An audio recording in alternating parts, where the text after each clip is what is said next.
Құрметті достар, бүгін мазмұндама Айдармен екінші кітаптың мазмұнын баяндап берем.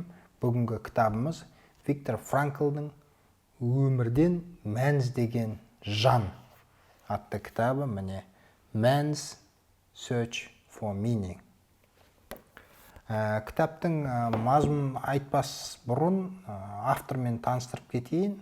Авторды танымасақ, кітапты түсіну қиын. Ал кітап өте ғажап кітап. Виктор Франкл Австрия неврологы әрі психиатры, логотерапия мектебінің негізін қалаушы. 40-шы жылдары екінші дүниежүзілік соғыс басталар кезде ғылым жолында жүрген жас адам болған, жас ғалым болған. Ол заманда фашистік Германия бүкіл еврейлерді концлагерлерге аттандырған. Еңбекке жарамдыларын жұмысқа жегіп, балалар мен қарттарды газ камераларына улап өлтірген. Содан ұлты еврей болған соң Виктор 1942 жылы ең зұлмат лагер Освенцимге түседі. Нацистік концлагерлерде адамзат тарихындағы аса ауыр айуандық әрекеттерді болғаны мәлім. Адамдар бала шағасымен өз үйлерінен қуылып, пойыздарға малша тиеліп, концлагерлерге жөнелтілген. Тұтқындарды адам құрлы көрмеген, жеке тұлға деп қарамаған. Бүкіл құжаттарымен қоса бұйымдары тартылып алынып, қоқысқа тасталған.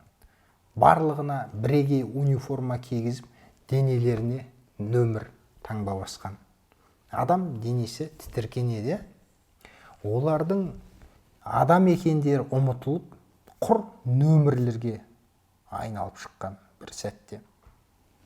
Виктор Франкл ғалым болған соң, қиындыққа тап болған адамдардың іс әрекетінен ой түйеді. Неге бір адамдар күйзеліске түсіп, тез арада көз жұмады, ал екінші біреулер жанталасып өмір сүруге талпынады, қиындықтан шыңдалып шығады деген сұраққа жауап іздеген. Тұтқындалған адамның бойындағы психологиялық реакциясын 3 кезеңге бөледі. Лагерге келу кезеңі, лагерге мойынсыну кезеңі және босанып шығу кезеңі. Әр кезеңге жеке тоқтала кетейік. Бірінші кезең лагерге келу. Кітап авторы бұл кезеңге шошыну деп анықтама берген бір ауыз. Себебі келгенде шошынған адамдар. Себебі Освенцимге түскен адамдардың басым бөлігі іріктеліп, тікелей газ камераларына жөнелтілген. Тұтқындардың бойынан барлық киімдері мен жеке бұйымдары сыпырылып алып, сұп-суық душқа айдап әкеліп, униформа кигізіп, барақтарға малша айдап тыққан. Қорлыққа шыдамаған тұтқындардың көбі лагерді қоршаған тікенек торға қарғып тоққа түсіп, өздеріне қол жұмсайды. Екінші кезең лагерге мойынсыну, бойсыну, яғни тауқыметке үйрену. Автор бұл кезеңді апатиямен, яғни мәңіреумен суреттеп, оған эмоциялық өлім деп сипаттайды. Адам эмоциялық тұрғыда, эмоциядан жұрдай болады. Күнделікті азап тұтқындарды жиіркеніш, қорқыныш немесе аяныш сезімдерінен жұрдай еткен. Еш нәрседен жиіркенбей, азық болса жей береді, өліп қалам деп қорықпайды. Адамның өлімін малдың өліміндей көрмейтін болады. Себебі қиыншылық аяныш сезімнен жұрдай етеді. Үшінші кезең бостандыққа шығу. Жылдар бойы аңсаған армандары орындалған тұтқындар бостандыққа шыға салысымен бас айналар бақытты сезіне алмаған. Олар жылдар бойы жапа шеккендіктен рахаттану, қуануды да ұмытып қалған. Өмірдің қуанышына қуануды, бақытын бағалауды уақыт өте қайта үйренген. Виктор Франкл тұтқынға түскендер бастан өткерген үш кезеңді әртүрлі оқиғалармен қызықты етіп суреттейді. Дегенмен, кітап тұтқындар бастан өткерген психологиялық жай-күйді суреттеумен шектелмейді. Туындының мақсаты басқа. Кітаптың басты идеясы адам өмірінің мәні. Яғни, оқырманды мен осы не үшін өмір сүріп жүрмін деген сұраққа жауап іздеуге үндейді. Мәселен, Зигмунд Фрейд өмірдің мәнін жан рахатын іздеу, яғни ләззат алу деп түсінген. Бір рахаттансаң, мен бақыттымын, өмірдің мақсаты осы екен дейді. Альфред Адлер болса, өмірдің мәнін билікке ұмтылу деп түсіндірген. Ал Виктор Франклдың ойы Фрейд пен Адлердің ұстанымына қайшы. Франклдың жазуынша өмірдің мақсаты сүйікті ісіңізбен айналысу және мәнді ғұмыр кешу. Себебі өмірдің мақсаты адамды жануардан ерекшелеп қана қоймайды, ол сонымен қатар қиын кездерде алға жетелейді. Ендеше өмірдің мәнін қалай табамыз, қайдан табамыз? Франклдың жазуынша бұл өмірде жалпыны түгел қамтитын әмбебап бір мән жоқ. Әр адам өзіне ғана тән өзгеше сипаты, өзіндік мәні болады. Дегенмен, Франкл өмірдің мәнін іздеудің үш жолын көрсетеді. Біріншісі, өмірде із қалдыру, жетістікке жету. Мәселен, ғалымдар өмірдің мәнін таңдаған тақырыбын зерттеп, жаңалық ашудан іздесе, спортшылар өмірдің мәнін чемпион болудан көреді. Екіншісі, мәнді қарым-қатынас. Сүйген адамның жақсы көретін жандардың болуы да өмірдің мәні екен. Автордың өзі үшін осындай себеп әйелінің дидарын қайта көріп, жұмысына оралып, жоғалтып алған қолжазбасын қалпына келтіру еді. Франкл лагерде мүсәпір күй кешіп, ұсақталып кетпес үшін өзінің бүкіл жан дүниесін осы мақсатқа жұмылдырған. Ол үскірік аязда тоң боп қатқан жерді ойып арық қазғанда да басқа түскен азапты ұмыту үшін әйелін ойлаған. Бақытты шақтарын еске түсірген. Сонда кәдімгідей қуат алып сол ойдан. Сол жағдайларды жан тебірерліктей әңгімелейді. Үшіншісі, азапты жеңіске ұластыру, яғни трагедияны триумфқа айналдыру. Егер ішкі ұстаным, ниет дұрыс болса, ауру мен азаптың өзін жетістікке айналдыра аласыз. Сол себепті автор зардап шегудің өзін қайталап айтам. Зардап шегудің өзін өмірден мән табу мүмкіндігі ретінде қарастырады. Және трагедияны триумфқа айналдыруды біреу емес, өзіміз шешеді екенбіз. Өкінішке қарай, адам баласына өмірде болатын жағдайларды таңдау мүмкіндігі берілмеген. Ертең басқа қандай нәубет туарын, қайдан шығарыңды білмейсің. Бірақ қайдан шықсаң да, сол жағдайларға қатысты қандай әрекет ететінін, қалай жауап қататынын, және өзін өзі қалай ұстайтынын әркімнің өзінің қолында. Сондықтан да Франкл адам жағдайға қарсы тұра алмайды дегенді сынайды. Оның ойынша адам өз жолын өзі айқындайды. Виктор Франкл былай дейді: адам баласы азаптан қашып құтыла алмайтын қандай жағдайға тап болса да, өз өмірінің мәнін таба алады және сол арқылы қиындықты еңсере алмақ.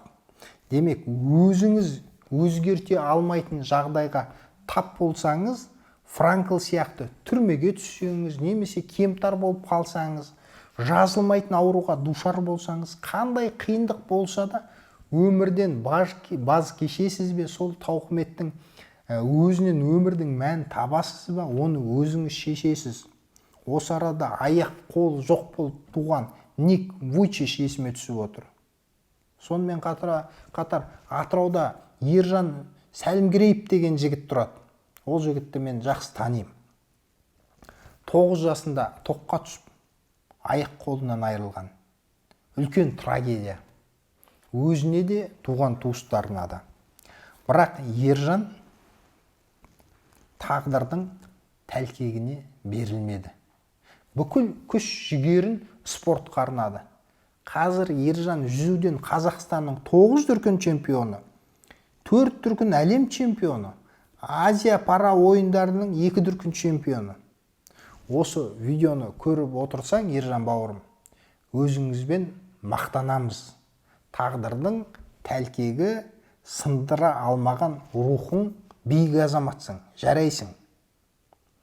Виктор Франклдың айтуынша, азаптың өзін дұрыс қарсы алу үшін өмірдің мәнін табу, сол бейнетті жеңіп шығуға көмектесетін жалғыз амал екен. Дегенмен, Франкл толыққанды өмірдің мәнін табу үшін зардап шегу шарт емес, дейді. Егер де зардап азапқа түспеу мүмкін болса, түспей-ақ қойған жөн. Ал егер одан құтыла алмасаң, лайықты қарсы тұрудың өзінен өмірдің мәнін табуға болады. Азапты да абыроймен арқалай білген жандардың құрбандығы ең болмағанда рухани деңгейде ақталады екен. Осы тұста Франкл Ницшенің не үшін өмір сүруге болатын білетін жан қалай дегіздер кез келген қиындыққа шыдай алады дейді. Егер не үшін өмір сүретініңізді білсеңіз, қалай дейтін жұмыстың барлығын, қиындықтың барлығын еңсересіз деген сөз. Өмір сүруге себебі бар адамдар кез келген қиындықты еңсере алады. Мейлі сүйген жарын ойласын, мейлі алға қойған мақсатына алдансын, әйтеуір өмір сүруге деген себеп болса, адам баласы кез келген сынақты жеңіп шығады. Құрметті достар, Франкл адам өміріндегі үміттің маңыздылығын сипаттау үшін мынадай бір қызық мысал келтіреді. 1944 жылғы Рождество мен 1945 жылғы жаңа жылда қарсы алар алдында, былай қарағанда бір азғантай уақыт, олардың Рождествосы 25 желтоқсанда келеді. Демек 5 күннің ішінде өлім жетім ешқашан болмаған, көрмеген деңгейде жеткенде, кәдімгі барақтың жартысы қырылып қалған, былайынша айтқанда. Былай қарағанда бұл азық жетіспеушілігі немесе жұмыс жағдайын күрт нашарлап кетуі, әйтпесе ауа райының өзгеруі, әлде басқа бір індеттің таралуынан болған оқиға емес. Оған себеп тұтқындар Рождествоға дейін үйге ораламыз деп үміттенген. Рождество жақындағанда көңіл сергітерлік еш хабар келмейді. Соңғы үмітінен айырылған бейшаралар өмірден баз кешеді. Үмітін үзіп алған адамның өзі де көп ұзамай өмір ағасынан үзіліп түседі. Франкл өмірден мүлде мән көре алмаған және содан зардап шеккен замандастары туралы айта отырып, оның себептерін атап көрсетеді. Одан соң өзі экзистенциялық вакуум деп атаған ақыл-ой күйін сипаттауға көшеді. Экзистенциалдық вакуумның кең таралған көрінісі зерігу екен. Оның арты депрессияға, агрессияға және басқа да деструктивтік мінез-құлыққа әкеп соғады. Логотерапевтің мақсаты жаны күйзелген адамдардың жан дүниесінде пайда болған осы бос кеңістікті өмірдің шынайы мәнімен толтыру, дейді Виктор Франкл. Оның айтуынша адам баласын шарасыздыққа жетелейтін 3 нәрсе бар. Ауыртпалық, кінә, өлім. Автор оларды трагедиялық үштаған деп атайды. Трагедиялық үштаған. Франкл адам баласы тағдыр тәлкегіне ұшыраса да, соның өзінен бір жағымды жұбаныш табуға болатынын айтады. Тақсіреттің өзінен сәуле көрген кісі қасиетіне трагедиялық оптимизм деп ат қояды. Трагедиялық үштағанның біріншісі кез келген ауыртпалықтың өзінен өмірдің мәнін табуға болатынын жазады. Бұған мысал ретінде Франкл 17 жасында дайвингпен айналсам деп қайғылы жағдайға ұшыраған, соның салдарынан сал болып қалған, өмір бойы төсекке таңылған Джерри Лонгтың өмірін әңгіме етеді. Аяқ қолы істемей қалса да, Джерри кітап оқып, теледидар көріп, қалам тістеп отырып жазу жазады. Сөйтіп жүріп қоғамдық колледжде білім алады. Бір сөзбен айтқанда, ауыр дертке шалдықса да, тағдырдың тауқыметіне мойымайды, толыққанды өмір сүреді. Трагедиялық үштағанның екіншісі кінә туралы айта келіп, автор кінәні сезінуде өзіңді жақсы жаққа өзгерту мүмкіндігі ретінде пайдаланыңыз дегенді айтады. Ойын қорыта келе, трагедиялық үштағанның үшіншісі, яғни ақыр соңында өлімге келіп тірелетін өтпелі өмірдің мәнін қалай табу керектігін түсіндіреді. Оның ойынша, өлім өмірдің мәнін төмендетпейді, қайта арттыра түседі. Өмірдің өкініштілігі адамдарды жауапты әрекет етуге жігерлендіреді. Өйткені бұл өмір мән мағынаға толы. Өтпелі өміріміздің әр сәтін барынша ізгілікпен өткізуді, әрбір оқиғаның мағынасын ашып, мәніне көз жеткізуге үндейді. Автор қиындықтарды жеңуде трагедиялық оптимизмнің рөлін атап өтеді. Оптимизм өмір мәнін іздеу құралы. Алайда Франкл трагедиялық оптимизмді бақытты болу қажеттілігінен бөліп қарайды. Логотерапияға сәйкес, бақытқа ұмтылудың өзі бақытты болумен пара-пар. Бақыт бұл қол жете салатын, яғни үй сияқты сатып ала салатын, көлік, киім-кешек емес, сатып ала салатын зат емес, бұл процесс.